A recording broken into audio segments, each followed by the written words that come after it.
स्वागत है मेरे प्यारे मित्रों। तो फिर अभी हम जल्दी से फैन और वाई की कहानी को आगे बढ़ाते हैं और आज की शुरुआत में हमें दिखाया जा रहा है आधी रात हो चुकी है। फैन बंधा हुआ हालत में उसी बंद फैक्ट्री के अंदर अकेला बैठा हुआ है। फैन तब बहुत ही उदास मन से मन ही मन सोच रहा होता है, वाई तुम कैसे बिना हिचकिचाए मुझे ऐसी हालत में ऐसे जगह में अकेला छोड़कर चले गए। तब फैन को दरवाजे का आवाज सुनाई देता है। फैन को लगने लगता है कि शायद वाई वापस आ चुका है। फैन तब मुस्कुराते हुए दरवाजे की ओर देखता है और कहता है कि वाई क्या तुम हो? पर फैन देखता है कि दरवाजे के पास तो कोई भी नहीं है। पर कैसे कोई नहीं है? असल में दरवाजे को थोड़ा खोलकर अंदर आता है चूहा। हाँ भाई चूहा। खैर फैन तब बेबस होकर मन ही मन वाई को गालियां देने लगता है। फैन कहता है कि सच में मैंने ही वाई को बिगाड़ दिया है। वाई बिगड़े हुए लड़के मतलबी कहीं के तुम बस देखो, मैं जैसे ही इस जगह से बाहर निकलता हूँ उसके बाद मैं तुम्हारा क्या करता हूँ तुम बस देखना। उसके बाद फैन अपने आसपास उस बंद फैक्ट्री के अंदर के नजारा गौर से देखने लगता है। फैन देखता है कि एक तरफ जालियां लगा हुआ है। उस फैक्ट्री का हालत थोड़ा टूटा फूटा है और साथ में एक फटा हुआ पाइप से पानी टपक रहा होता है और सारे खिड़की बंद होते हैं। फैन ये देखकर मन ही मन सोचने लगता है कि खैर जाने दो, अच्छा ही हुआ कि वाई इस जगह से बाहर चला गया, वाई यहाँ से भाग गया। मैं सच में नहीं चाहता कि वाई को और कोई दर्द सहना पड़े। दूसरी तरफ हम वाई को देखते हैं। वाई उस बंद फैक्ट्री से बाहर निकल के उस फैक्ट्री से थोड़ा दूर आता है, पर वाई ज्यादा दूर नहीं जाता। वाई उसी फैक्ट्री के आसपास होता है। वाई तब अपने पास से एक छोटा वायरलेस फोन निकालता है और वायरलेस फोन का सिग्नल सिर्फ बाहर खुले में ही मिल पाता है। खैर वाई तब उस वायरलेस फोन से पुलिस स्टेशन फोन लगाता है। जैसे ही पुलिस फोन उठाता है वाई पुलिस को अपना हालात के बारे में बताने लगता है कि कैसे वाई और फैन का अपहरण हो चुका है। वाई पुलिस को अपना लोकेशन भी समझाने लगता है कि वो दोनों फिलहाल किसी जंगल के भीतर एक सुनसान बंद पड़े हुए फैक्ट्री के अंदर कैद है। वाई पुलिस से कहता है कि पुलिस जल्दी से उन लोगों का लोकेशन ट्रैक करके उन लोगों के पास पहुंच जाए। पुलिस वाई से कहता है कि आप बिल्कुल घबराइएगा मत, हम लोग जल्दी से आप लोगों के पास आ रहे हैं। उसके बाद फोन रखकर वाई फिर से उसी फैक्ट्री के बाहर दरवाजे के पास आकर खड़ा होता है और चूहे के कारण दरवाजा पहले से ही थोड़ा सा खुला हुआ है। वाई तब छुपछुपाते हुए फैक्ट्री के अंदर झांक कर फैन क्या कर रहा है ये देखने लगता है। खैर वाई देखता है कि फैन फैक्ट्री के अंदर बंधा हुआ हालत में बहुत ही परेशान लग रहा है और साथ में फैन कांप रहा होता है। ये देखकर वाई मन ही मन सोचता है कि ये कांप क्यों रहा है। फैन भैया इसमें आपकी ही गलती है, आपने मेरा बात क्यों नहीं सुना?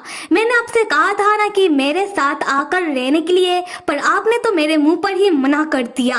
और ऐसे भी मैं बस आपको इस चीज का एहसास दिलाना चाहता हूँ, जब आपको किसी का सबसे ज्यादा जरूरत हो और आपका वो अपना आपको बीच रास्ते में ही छोड़कर चला जाए और आपकी ओर मुड़कर भी ना देखे, तब आपको कैसा महसूस होता है? मैं बस आपसे इस चीज का बदला लेना चाहता था जो आपने बचपन में मेरे साथ किया था। वाई तब देखता है कि फैन अचानक चीखने लगता है।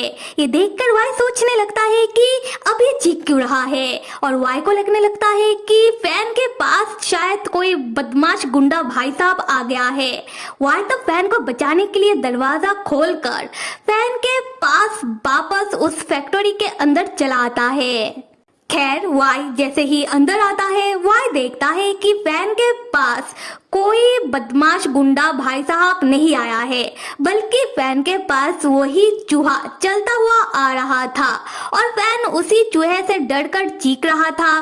फैन उस चूहे से कह रहा था कि हे चूहे जी, मेरे पास बिल्कुल मत आना, जहाँ हो आप वही रहो।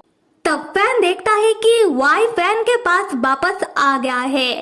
फैन ये देखकर चौंक जाता है और वाई से पूछने लगता है कि वाई तुम वापस क्यों आए, तुम यहाँ से भागे क्यों नहीं। वाई तब मुस्कुराने लगता है। वाई मन ही मन कहता है कि हाँ सही कहा फैन भैया, मुझे कहा आपसे बदला लेना था, आपको और थोड़ा परेशान होता हुआ देखना था, पर जैसे ही मुझे लगा कि आप मुसीबत में हो मैं खुद को रोक ही नहीं पाया और बिना सोचे ही आपके सामने चला आया।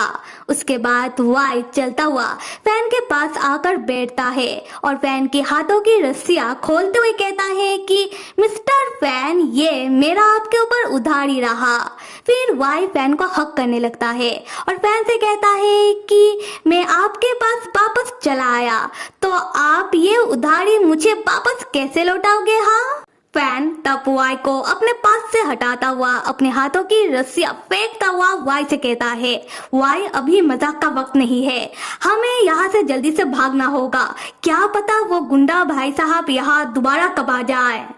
तब एक गुंडा भाई साहब वाई और फैन के पास वापस चला आता है और देख लेता है कि वाई और फैन रस्सियों से आजाद हो चुके हैं। ये देखकर वो गुंडा भाई साहब बाकी गुंडा बदमाश भाई साहब लोगों को बुलाने लगता है कि ये दोनों रस्सियों से आजाद होकर इधर से भागने की कोशिश कर रहे हैं, जल्दी से सारे के सारे यहाँ आओ, आकर इन दोनों को पकड़ो। उसके बाद वो गुंडा भाई साहब वाई और फैन के पास आने लगता है उन दोनों को पकड़ने के लिए। ये देखकर फैन वाई के हाथों को कस के पकड़ता है। फिर फैन वाई से कहता है कि वाई अभी हम सामने के दरवाजे से भाग नहीं पाएंगे तो हमें पीछे के रास्ते से भागना होगा। फिर फैन और वाई उठकर खड़े होते हैं। फैन वाई का हाथ पकड़ के वाई को खींचते हुए उधर से भागने लगता है और फैन और वाई भागते हुए वाई का पैर जाकर किसी चीज से जोर से टकराता है और ठोकर खाकर तब वाई जमीन में गिर जाता है और वाई के पैर में चोट भी लग जाता है जिससे वाई उठकर खड़ा नहीं हो पा रहा था।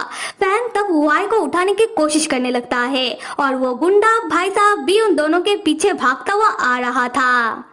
ये देखकर वाई अपना हाथ फैन से छुड़वाता है और फैन से कहता है कि आप मेरा फिक्र मत करो, आप जल्दी से इधर से भाग जाओ, पर फैन नहीं मानता। खैर तब हम उस गुंडे भाई साहब को देखते हैं जो इस बार अपने साथ एक रॉड लेकर आया था और ठीक दौड़ता हुआ आकर वाई के पीछे खड़ा होता है और तब वो गुंडा भाई साहब उसी रॉड से वाई के सर में मारने वाला होता है। इस चीज को फैन देख लेता है।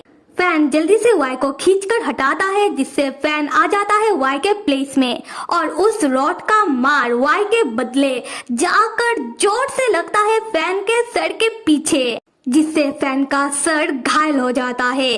पर वो गुंडा भाई साहब फिर भी नहीं रुकता, वो उसी रॉड से फैन के पीठ में और 2-3 बार मारने लगता है और ये सारा चीज इतनी जल्दी में होता है कि वाई को समझ ही नहीं आ रहा था कि वो करे तो करे क्या। खैर फैन जाकर तब वाई के बाहों में गिरता है जिससे वाई बहुत ज्यादा चौंक जाता है। वाई तुरंत फैन को अपने दोनों हाथों से पकड़ता है। तब फैन की आंखें धीरे धीरे करके बंद होने लगती है। फैन मन ही मन सोच रहा होता है कि मेरे सर में, मेरे पूरे बदन में बहुत दर्द हो रहा है, पर अच्छी बात है कि उस रॉड का मार वाई को नहीं पड़ा, वरना वाई इस दर्द को सहन नहीं कर पाता। उसके बाद फैन बहुत ही कोशिशों से कांपते हुए वाई की ओर देखता है और वाई से कहता है कि वाई तुम ठीक तो हो, चलो वाई हम दोनों यहाँ से जल्दी से भागते हैं। ये कहने के बाद फैन वाई की बाहों में ही अपना आंखें बंद कर लेता है। ये देखकर वाई बहुत घबरा जाता है। वाई फैन को कस के पकड़ता है। तब वाई देखता है कि वो गुंडा भाई साहब फिर से फैन को मारने के लिए आता है। ये देखकर वाई को बहुत गुस्सा आता है और इस बार वाई अपने दूसरे पैर से उस गुंडा भाई साहब को एक जोरदार लात मारकर दूर फेंकता है। वाई तब फैन को अपने बाहों में लिए घबराते हुए फैन को पुकारने लगता है कि फैन भैया उठो, पर फैन नहीं उठता। वाई तब कहता है कि अच्छा ठीक है, आज के बाद से मैं आपसे कभी जीत नहीं करूंगा। फैन भैया अब तो अपना आंखें खोलो, फैन भैया मेरी ओर देखो, पर फैन फिर भी नहीं उठ रहा था। ये देखकर वाई बहुत ज्यादा डर जाता है। वाई तब जोर जोर से रोना शुरू कर देता है। वाई रोते हुए कहता है कि फैन भैया भैया आप अपना आंखें क्यों नहीं खोल रहे हो? फैन भैया प्लीज मैं आपसे भीख मांगता हूँ कि आप अपना आंखें खोलो। तो फिर मेरे प्यारे मित्रों क्या लगता है कि अब वाई क्या करेगा और क्या फैन बच पाएगा? कमेंट में बताओ और कहानी को आगे देखने के लिए till then stay with me and see you.